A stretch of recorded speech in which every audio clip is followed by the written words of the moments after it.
When I was young, people thought that I am crazy. Probably I was a little crazy. I don't know. Everybody is a little crazy. And some people recover, some people never do. I'm not sure if I recovered. But people were kind of afraid of me.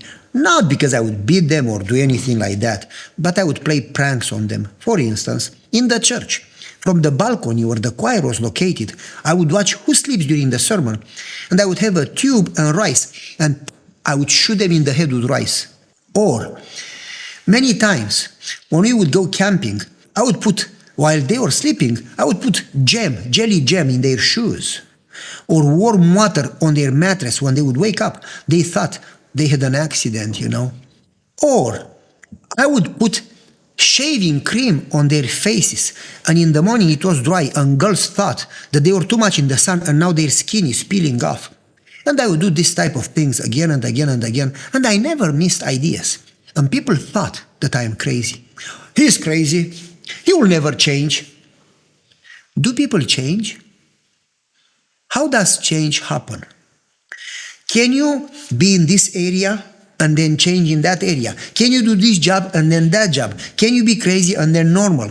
Can you do nothing and then be useful? How does change happen? We cannot change, but God has the power to change somebody. God changed Paul from a persecutor to an apostle. God changed people in the Bible, like the Roman centurion, or like Mary. Nothing is too difficult for God. I remember one time we were camping, and my uncle, who knew how to fix cars, one time explained me that if you put something in the muffler and the smoke of the car cannot come out, if there is no exhaust, then the engine would choke and stop working. So we were camping with the youth, and I got an idea. We were eating corn. After I ate corn, I kept the cob, the center of the corn, and when nobody could see me, I put it in the pastor's muffler from his car. Well, imagine, after we finished camping Sunday night, we wanted to go home. Everybody started the car. When the pastor started his car, he drove like just about 10-15 meters, and the car coughed, pum, pum, pum, pum, and then the car stopped. Because the muffler was covered, and there was no exhaust. There was no place for smoke to go. Well, everybody came around pastor's car, they lifted the hood. They tried really hard to find what is wrong, and nobody could fix it. They were kind of desperate. So I went there like a very spiritual man. I said, "Have you prayed about it, Pastor?" "Oh, Pavel, we didn't think about praying." "Well, you should pray, you are a pastor." So they prayed, "Lord, help us start the car." While you're praying, I pulled the corn from the muffler.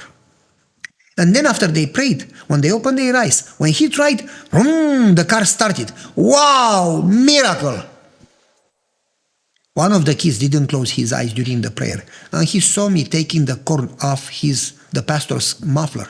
So he told the pastor, "Oh, the pastor lost the patience of the saints." He said, "You are crazy. You will never change." He called my father. My mom started to cry. "What are you going to do with this kid? He's crazy." My father said, "God changed me, and God can change anybody. We will pray, and God is going to change him, and God is going to use all this energy and ideas into something good.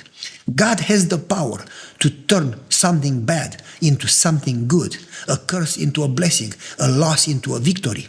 So how did change happen? The more I started to spend time in prayer and study. Change doesn't happen by you changing your heart, your mind, your nature, your character. Change happens by God changing you. You cannot change. The more time I spent in prayer and study, without me changing myself, the more I got to understand God, to know Him, to walk with Him and His presence. The more God came into my life, without realizing, in time, not overnight, slow, in time, but continual, my life started to change. I didn't see a change from today to tomorrow, but 2 years down the road, as I would look back, I would see that I was here and now I am here. As you don't see children growing, but they do grow. And so, I went to university, long story. And then I could not work because of Sabbath as an engineer. They didn't allow me in the job that I was supposed to get. So I started a business and then a second business, long stories, and then a third business, many businesses. One of them, I'm not going to go through the story how I started a business. That's a miracle in itself. It's a long and nice, powerful story. But finally, when I got that business, that was a profitable business. It was God's leading. It was an answer to prayer. We were doing very well. By that time, I was married. We had one and then two children, two boys, two wonderful, smart, good-looking boys, almost as good as me, as good-looking as me. I'm just kidding. My wife is the good-looking one, not me. But we had a profitable business. We made a lot of money. No reason to go into picky details, numbers, but we made a lot of money. Many times the salary that people would make. If people would make 2,000 a month, we would make 40, 50, 60,000 a day. A lot of money. Sometimes more, sometimes less, but the business was very profitable. I got used to have money. I started to have friends and connections, to know the mayor, to know the chief of police, to know the prime minister, to know people in high places. And I got used. You get used with a nice car, a nice house, money, comfortable life, influence, connections, power. You get used, and after a while, it's difficult to change life. When you have a nice life, you can have any vacation you want, you can have any car, any clothing, any TV, anything you desire, any photo camera. You can have whatever you want. Moreover, I thought I was good because I was helping poor people. I was helping people without a job or people who were sick. I was helping the church, helping them with whatever they needed, money for evangelism, money to build a church, money for a mission trip, money for a program. I thought, I must be a good Christian because I am blessed, I'm smart, I have a good life, I'm helping the poor, I'm helping the church, I'm giving money.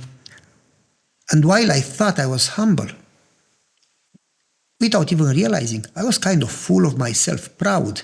Moreover, not only proud, but trusting in self.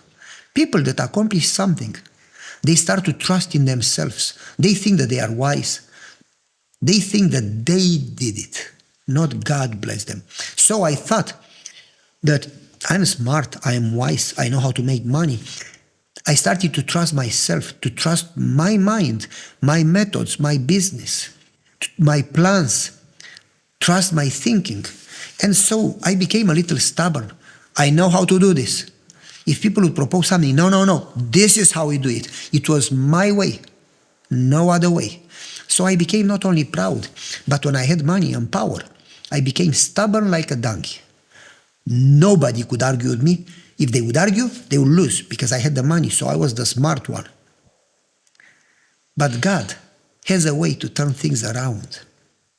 When you trust yourself, sometimes you need to hit the ground, to hit the bottom in order to wake up and change. Sometimes we don't even realize how we are. Heart is so deceitful. You think you know yourself, but you don't. Only God knows you. And so we don't even know how we are. Moreover, to change ourselves, we think we are right. That's the reason we argue with others, because we think we are right.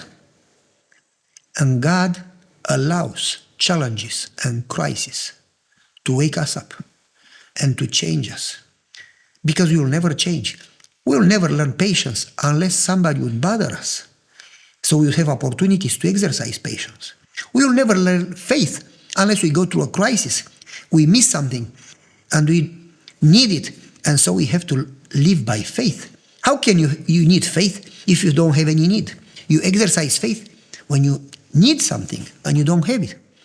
We will never learn humbleness unless we would go through some terrible situations, and so on. So for God to develop our character, sometimes He has to allow some challenges. So we will learn lessons that otherwise we will never learn. So we would grow, otherwise we will never grow. So many times when you go through a crisis, through a challenge, through a problem, you say, Lord, please solve this crisis. Just before You say, Lord, help me to grow. Give me faith. Give me patience. And then you say, Lord, please solve this problem on my job. Solve this problem on my health. Solve this problem in my family. But you don't connect the dots. Nothing happens by chance. The Bible says that all things work together for the benefit of those who love the Lord. If all things work together, that means that also that crisis is necessary. As you purify gold in fire, so you purify character in crisis. If you really want to be saved, if you really want to grow, if you want to go to heaven, crises are necessary. They teach you the lessons that you'll never learn. They grow you so you become more and more like Jesus. They prepare you for heaven. They prepare you for service. How can you help somebody in crisis if you have never been in crisis? How can you teach somebody how to get victory if you have never gained victory? So sometimes instead of saying, Lord, solve this problem, you should rather say, Lord, if you allow this for a certain reason, help me to understand the reason. And help me learn the lesson. Help me grow in the areas that I need to grow. Because if you don't grow, you have to repeat the crisis again and again and again, as you have to repeat the class when you don't pass the exam. But if you grow, you pass the exam, you learn the lesson, then you don't need to repeat again the same crisis. You can move next to the next lesson. So I was in that moment where I was in power, in business, a little proud, and a little stubborn, and for God to use me and to use you, He had to teach me some lessons. Lessons are necessary. Sometimes we think they are a curse, but they are a blessing.